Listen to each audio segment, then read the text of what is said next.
Well, this week, at least on the 16th or so of November, we're expecting the Finance Minister, Ken Ofori-Atta, to present the 2024 budget before the House.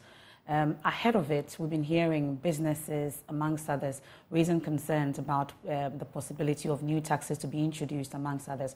But really, let's talk about preparedness for this 2024 budget presentation. What can you tell us about it?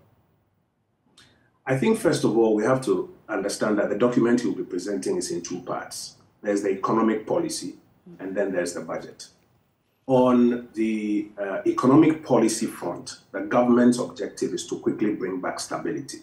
Inflation went very high up, into the 50s, and through a lot of monetary policy interventions, it is coming down gradually. Cost of living is also very, very, very high. And the government has been working to introduce a number of measures to try and arrest, if not bring down, cost of living.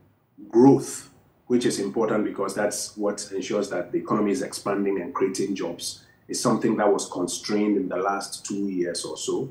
I can tell you on authority that the president asked for a growth plan to be prepared, which growth plan was accepted by cabinet and is being infused into the economic policy. And so you will find some specific growth areas that the government has approved, that the limited financing should be made available to these areas so that those areas can expand and create jobs for a lot of young people.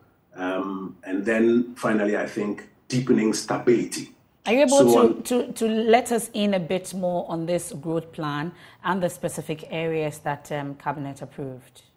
Those will be for the minister responsible for finance to outline, but I can tell you that a growth plan has been approved by cabinet, and it will find expression in the economic policy document, which will be laid before Parliament.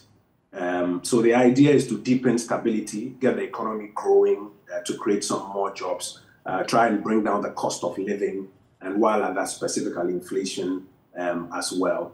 You will see that find expression fully in the economic policy that will be laid before Parliament. Then you come to the fiscals or the budget itself that underpins this economic policy. You would recall that the fiscal framework has already been signed off as part of the ECF facility that we signed with the IMF. And so there's a fiscal path that we are on, which is aimed at narrowing or reducing our deficit position. I think in the year before we were at negative 3.5 or negative 4.5. In this current year, we've been trying to do a negative 0.5.